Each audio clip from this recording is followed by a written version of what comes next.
بسم اللہ الرحمن الرحیم۔ الصلاۃ والسلام علیک یا رسول اللہ وعلی آلک وصحابک یا حبیب اللہ۔ ماہ ذو الحج یا ذی الحج دونوں طریقوں سے پڑھا جاتا ہے۔ زال واو کے ساتھ پڑھیں تو ذو الحج، اور زال اور زے یہ کے ساتھ پڑھیں ذی الحج۔ اپنی اضافت کے لحاظ سے پڑھا جائے گا۔ اس عشرے کو عشرہ رحمت، فضل و کرم، اللہ تبارک و تعالیٰ کے انوار و تجلیات یا جو بھی برکتیں اللہ تبارک و تعالیٰ کی طرف سے نازل ہوتی ہیں، جو نبی سے دیں، والفجر ولیال عشر والشفع والوتر واللیل ذا یسر، یہ جو راتیں ہیں 10 راتیں بڑی عظمت والی راتیں ہیں، ان کی عبادات اللہ تبارک و تعالیٰ کو بہت پسند ہے۔ حضرت ابن عباس رضی اللہ تعالیٰ عنہما سے مروی ہے کہ حضور نبی اکرم صلی اللہ علیہ وسلم نے فرمایا، اور ایام ایسے نہیں ہیں جن میں عمل اللہ تبارک و تعالیٰ کو ان دنوں یعنی ذی الحج کے 10 دنوں کے عمل سے زیادہ پسندیدہ ہو۔ صحابہ کرام علیہم رضوان نے عرض کیا کہ کیا رائے خدا میں جہاد بھی ایسا نہیں؟ تو آپ نے فرمایا ہاں، رائے خدا میں جہاد بھی، مگر یہ کہ آدمی اپنا مال و جان لے کر رائے خدا میں نکلا اور ان میں سے کچھ بھی سلامت نہ لایا۔ جہاد کی وہ ایسی قسم، مال بھی جان بھی اس کی راہ میں قربان کر دیا، لیکن صحیح سلامت واپس آ گیا، تو پھر وہ یہ ایام پھر افضل ہیں۔ حضرت جابر بن عبداللہ رضی اللہ تعالیٰ عنہ سے مروی ہے کہ حضور صلی اللہ علیہ وسلم نے فرمایا کہ اللہ تعالیٰ کو ان ایام سے زیادہ اور کوئی دن محبوب نہیں، اور ان 10 دنوں سے افضل اللہ تبارک و تعالیٰ کے ہاں کوئی دن نہیں۔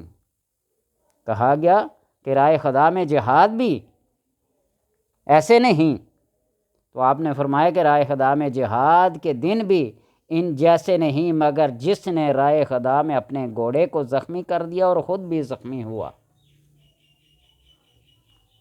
تیسری حدیث حضرت عائشہ رضی اللہ تعالیٰ عنہ سے مروی ہے کہ ایک جوان جو ان احادیث رسول کو سنا کرتا تھا، جب ذی الحج کا چاند نظر آیا تو اس نے روزہ رکھ لیا۔ جب حضور صلی اللہ علیہ وسلم کو یہ خبر ملی تو آپ نے اسے بلایا اور پوچھا، تجھے کس بات نے اس بات پر آمادہ کیا کہ تو نے روزہ رکھ لیا ہے؟ اس نے عرض کیا کہ یا رسول اللہ صلی اللہ علیہ وسلم، میرے ماں باپ آپ پر قربان ہوں، یہ حج اور قربانی کے دن ہیں، شاید کہ اللہ تعالیٰ مجھے بھی ان کی دعاؤں میں شامل فرما لے، ان حاجیوں کی دعاؤں میں۔ آپ نے فرمایا تیرے ہر دن کے روزہ کا اجر 100 غلام آزاد کرنے کے برابر، 100 اونٹوں کی قربانی اور رائے خدا میں دیے گئے 100 گھوڑوں کے اجر کے برابر ہے۔ یہ ذی الحج کے 10 دنوں کی فضیلت بیان ہو رہی ہے۔ جب 8ویں ذی الحج کا دن ہوگا تو تجھے اس دن کے روزہ کا ثواب 1000 غلام آزاد کرنے، 1000 اونٹ کی قربانی کرنے اور رائے خدا میں سواری کے لیے 1000 گھوڑے دیے جانے کے برابر حاصل ہوگا۔ جب 9ویں کا دن ہوگا تو تجھے اس دن کے روزے کا ثواب 2000 غلام آزاد کرنے، 2000 اونٹوں کی قربانی اور رائے خدا میں سواری کے لیے دیے گئے 2000 گھوڑوں کے اجر کے برابر ہوگا۔ نبی اکرم صلی اللہ علیہ وسلم کا ارشاد ہے کہ 9ویں ذی الحج کا روزہ 2 سال کے روزوں کے برابر اور عاشورہ کا روزہ 1 سال کے روزہ کے برابر ہے۔ یہ روزہ رکھنے کی فضیلت ہے۔ مفسرین اکرام اس فرمان الہی میں وَوَعَدْنَا مُوسَىٰ ثَلَاثِينَ لَيْلَةً وَأَتْمَمْنَاهَا بِعَشْرٍ کی تفسیر میں لکھتے ہیں کہ ان 10 راتوں سے مراد ذی الحجہ کی پہلی 10 راتیں ہیں۔ حضرت عبداللہ ابن مسعود رضی اللہ تعالیٰ عنہ سے مروی ہے کہ اللہ تبارک و تعالیٰ نے دنوں میں سے 4 مہینوں میں سے 4 مہینے، عورتوں میں سے 4 عورتیں پسند فرمائی ہیں۔ 4 آدمی جنت میں سب سے پہلے جائیں گے اور 4 آدمیوں کی جنت مشتاق ہے۔ 4 دن، 4 مہینے، 4 عورتیں اور 4 آدمیوں کی جنت مشتاق ہے۔ دنوں میں سے پہلا دن جمعہ کا ہے۔ اس میں ایک ایسی ساعت ہے جب کوئی بندہ اس ساعت میں اللہ تبارک و تعالیٰ سے دنیا یا آخرت کی کسی نعمت کا سوال کرتا ہے تو اللہ تبارک و تعالیٰ اسے عطا کر دیتا ہے۔ دوسرا 9 ذی الحج کا عرفہ کا دن ہے۔ جب عرفہ کا دن ہوتا ہے تو اللہ تبارک و تعالیٰ فرشتوں میں فخر کرتا ہے اور فرماتا ہے اے فرشتو میرے بندوں کو دیکھو جو بکھرے بال غبار آلود چہرے لیے مال خرچ کر کے اور جسموں کو مشقت میں ڈال کر حاضر ہوئے ہیں، تم گواہ ہو جاؤ میں نے انہیں بخش دیا۔ اب تیسرا دن یہ قربانی کا دن ہے۔ جب قربانی کا دن ہوتا ہے اور بندہ قربانی سے قرب الہی طلب کرتا ہے تو جو ہی قربانی کے خون کا پہلا قطرہ زمین پر گرتا ہے تو وہ بندے کے ہر گناہ کا کفارہ بن جاتا ہے۔ اور چوتھا دن عید الفطر کا دن ہے، جب بندے ماہ رمضان کے روزے رکھ لیتے ہیں اور عید کی نماز پڑھنے کے لیے باہر نکلتے ہیں تو اللہ تعالیٰ فرشتوں سے فرماتا ہے کہ ہر کام کرنے والے کا اجر اس کی طلب ہوتی ہے۔ میرے بندوں نے مہینہ بھر روزے رکھے اور عید کے لیے اور اپنا اجر طلب کر رہے ہیں، میں تمہیں گواہ بناتا ہوں کہ میں نے ان کو بخش دیا۔ اور پکارنے والا پکار کر کہتا ہے امت محمد صلی اللہ علیہ وسلم جاؤ، اللہ تبارک و تعالیٰ نے تمہاری برائیوں کو نیکیوں میں بدل دیا ہے۔ یہ دنوں میں 4 دن افضل ہیں، جمعہ کا دن، عرفہ کا دن، قربانی کا دن اور عید الفطر کا دن۔ اور 4 پسندیدہ مہینے رجب المرجب، ذی القعدہ اور ذی الحج اور محرم، یہ 3 متواتر ہیں، ذی القعدہ، ذی الحج اور محرم، اور ایک ذرا وقفے سے ہے رجب۔ 4 عورتیں یہ ہیں مریم بنت عمران، حضرت مریم علیہ السلام، خدیجہ بنت خویلد، حضرت خدیجہ رضی اللہ تعالی عنہا، جو جہاں کی عورتوں میں سب سے پہلے اللہ اور اس کے رسول پر ایمان لائی، فرعون کی بیوی آسیہ بنت مزاحم، اور جنتی عورتوں کی سردار فاطمہ بنت محمد صلی اللہ علیہ وسلم۔ یہ 4 عورتیں اللہ تبارک و تعالیٰ نے منتخب کی ہیں۔ سب سے زیادہ سبقت لے جانے والے، ہر قوم میں ایک سبقت لے جانے والا ہوتا ہے، اور عرب میں سبقت لے جانے والے ہمارے آقا و مولا صلی اللہ علیہ وسلم ہیں۔ فارس سے حضرت سلیمان، روم سے حضرت صہیب اور حبشہ میں حضرت بلال رضی اللہ تعالی عنہم اجمعین ہیں۔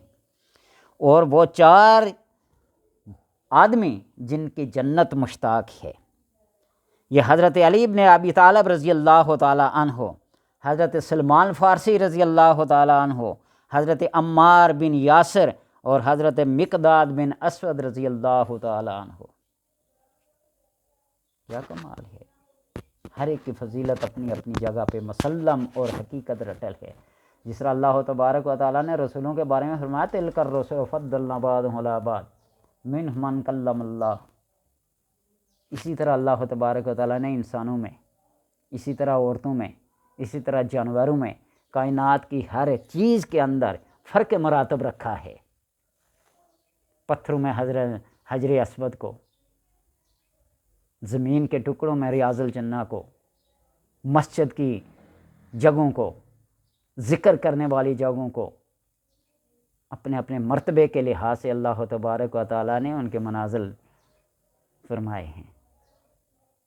اور اسی طرح انسانوں میں بھی جو بندہ اللہ تبارک و تعالیٰ کے قرب میں رہنا چاہتا ہو، وہ احکامات خداوندی اور احکام شرع پر عمل کر کے بغیر کسی لالچ اور طمع کے رضائے الہی چاہتے ہوئے، یعنی آپ ان ایام میں دیکھیں گے ہر بندہ یوٹیوب پہ آپ کو یہ کہتا نظر آئے گا کہ ذی الحج کا چاند دیکھنے کے ساتھ ہی یہ آیت پڑھ لیں، یہ نام پڑھ لیں، کروڑوں روپے آپ کے، بوریاں بھر بھر کے دولت آپ کے گھر میں آئے گی، یہ ہوگا وہ ہوگا۔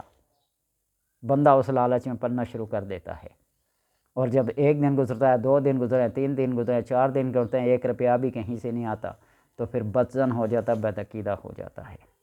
میں یہ کہتا ہوں کہ اگر اعمال اور وظائف کو اللہ تبارک و تعالیٰ کی رضا کی نیت سے پڑھیں، چاند دیکھ کر یا بغیر چاند۔ حضرت علی رضی اللہ تعالیٰ عنہ سے کسی نے پوچھا نا کہ لیلۃ القدر کیا ہے، تو آپ نے فرمایا کہ اللہ تبارک و تعالیٰ کی تابعداری کرتے ہوئے، احکام شرع کی تابعداری کرتے ہوئے جو دن گزرتا ہے وہی لیلۃ القدر ہے، وہی رات لیلۃ القدر ہے۔ اور اگر دن بھر کی نافرمانیوں گناہوں میں اپنے آپ کو لتھیڑ کر صرف 1 کروڑ روپیہ مجھے مل جائے گا یہ اللہ کا نام پڑھنے سے، یہ سورت پڑھنے سے، مہینہ اچھا گزر جائے گا، پڑھ بھی لیا، سب کچھ کر لیا، تو جب ملے گا نہیں تو پھر کیا گئے؟ لوگ کہتے ہیں نا بڑے بڑے وظائف کر کے تنگ آ گئے ہیں، مجھے لوگ کتنے کالز کر کے، میسج کر کے، کمنٹس کر کے کہتے ہیں ہم اعمال کر کر کے تھک گئے ہیں، لیکن ہمیں کچھ کامیابی نہیں مل رہی ہے۔ تو میں انہیں یہی جواب دیتا ہوں کہ مقصد اپنا اللہ کی رضا رکھ لو۔ میں میلاد کا مہینہ جب آتا ہے نا تو اپنے گھر میں اپنے بچوں کو یہ خود میں یہ کہتا ہوں کہ تم نے تو لائٹیں ویسے بھی گھر کی آن کرنی ہوتی ہیں، ایک کمرے کی، دوسرے کمرے کی، تیسرے کے، بٹن کا آن کرتے ہوئے نیت یہ کر لیں کہ آپ صلی اللہ علیہ وسلم کی خوشی میں یہ ہم روشنی کر رہے ہیں، نیت کا ثواب ملے گا۔ نیت المؤمن خیر من عملہ، مومن کی جو نیت ہے اچھے عمل کی، وہ اس کے عمل کرنے سے بہتر ہوتی ہے، وہ عمل کرے یا نہ کرے لیکن اس کی نیت پہلے اسے ثواب دیتی رہتی ہے۔ تو اس لیے آپ کوشش یہ کریں کہ اللہ کی رضا کو ملحوظ رکھیں۔ قربانی کے بارے میں اللہ فرماتا ہے لن ینال اللہ لحومہ ولا دماہ ولکن ینالہ التقوی، نہ تمہارے خون اور نہ ہی تمہارے گوشت اللہ کو پہنچتے ہیں، ولیکن ینالہ التقوی، اللہ تو تمہارے تقوی کو دیکھتا ہے، تمہاری نیت کا دیکھتا ہے، تمہاری رضا کیا ہے۔ آگے جانور ذبح کر کے فریزر بھر کے رکھ لو، پورا مہینہ پورا سال کھاتے رہو، جائز ہے، کھاؤ، لیکن جس نیت سے تم جانور کو ذبح کر رہے ہو وہ نیت خالصتاً اللہ تبارک و تعالیٰ کی رضا کی ہو۔ گوشت تو ویسے ہی کھانا ہے نا۔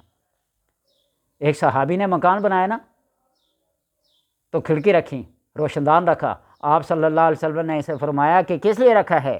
تو عرض کرنے لگا یا رسول اللہ صلی اللہ علیہ وسلم ہوا کے لیے۔ تو آپ نے فرمایا اللہ کے بندے اگر یہ نیت کر لیتا کہ اذان کی آواز آئے گی تو ہوا بھی آتی، اذان کی آواز بھی آتی اور ثواب کا ثواب تجھے ملتا رہتا، ہوا نے تو ویسے ہی آنا تھا نا، نیت اچھی ہو۔ تو اس لیے ان ایام کے شروع ہونے کے ساتھ ہی اپنے ہر عمل کو اللہ کی رضا کے حصے میں ڈال دو، اس کے ساتھ شراکت داری کر لو۔ صبح اٹھنا ہے، وضو کرنا ہے، 4 رکعتیں ادا کرنی ہیں، ظہر کا وقت ہے، عصر کا وقت ہے، یعنی پنجگانہ جو وضو کرنا ہے، جو فرائض ادا کرنے ہیں، نیت خالص ہو، یہ ذی الحج کی عبادت سمجھ کر۔ رات کو قیام کرنا، بے شک وہ جس طرح آپ صلی اللہ علیہ وسلم نے فرمایا کہ جانور کے تھن سے وہ ایک دہار دودھ کی نکالنے کے وقت جو ٹائم لگتا ہے، اتنے دیر ہی قیام کیوں نہ کرو، لیکن نیت کیا ہو؟ صالح ہو۔ پوری رات قیام کرتے رہو، نیت کیا ہو؟ بزرگ بنوں گا، لوگ مجھے کیا کہیں گے، بڑا نیک نیک متقی کہیں گے۔ وہ کوفہ کی جامع مسجد میں جو متولی ہوتا تھا نا، بادشاہ وقت بھی اس کے نام مقروض ہوتے تھے، تو ایک آدمی نے 25 سال متواتر کیا کی نمازیں پڑھی، تہجد پڑھی، اشراق پڑھی، ہر نیکی پرہیزگاری کا کام کیا، لوگ اس کو سلام تک نہیں کرتے تھے۔ 25 سال گزرنے کے بعد ایک دن دل میں خیال آیا کہ آج کی رات اللہ کی رضا کی عبادت کر لوں، تو جو ہی اس نے یہ نیت کر کے اللہ تبارک و تعالیٰ کی رضا کی خوشنودی کے لیے، اس کی رضا کو پانے کے لیے وہ چند نفل پڑھے یا پوری رات قیام کیا، صبح ہر شخص نے جھک جھک کر اس کو سلام کرنا اور پھر یہ آفر کرنا کہ آؤ تو موت والی بات ہے۔ اس نے کہا وہ میرے ہاتھ بندھے ہیں، میں اب یہ کام نہیں کروں گا۔ 25 سال تک اس نیت سے، اس لالچ اور اس طمع میں متولی بنوں گا، کسی نے سلام تک نہیں کیا، اور ایک دن خالصتاً اللہ کی رضا کی خاطر میں نے یہ کیا، تو آج سارے مجھے آفر کر رہے ہیں، پیشکش کر رکھے ہیں، آؤ آؤ تو میں متولی بناتے ہیں۔ یہ بات نہیں۔ اس لیے وظائف و عملیات جو کرو تو اللہ تبارک و تعالیٰ کی خالصتاً رضا کے لیے اور خوشنودی کے لیے کرو، ورنہ اس کے کرنے کا فائدہ تو ہوگا سوائے اپنے آپ کے تھکانے کے اور کچھ حاصل نہیں ہوگا۔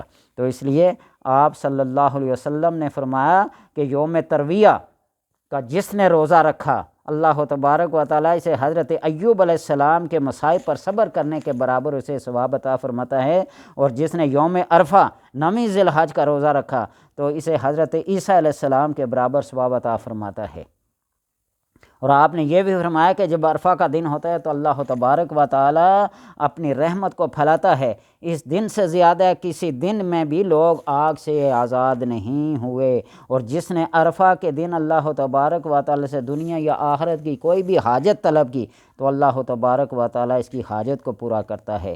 عرفہ کا دن کا روزہ رکھنا گزشتہ 1 سال اور آنے والے 1 سال کے گناہوں کا کفارہ بن جاتا ہے۔ اللہ تبارک و تعالیٰ سے دعا ہے کہ جتنے بھی احادیث میں فضائل بیان ہوئے ہیں، ان کی اہمیت کو بیان کیا گیا ہے، اللہ تبارک و تعالی ہر ایک کی اس عمل کو اپنی بارگاہ لمحیۃ میں قبول کرے اور خالصتاً اپنی اس رحمت میں رکھے جس کا وہ امیدوار ہے۔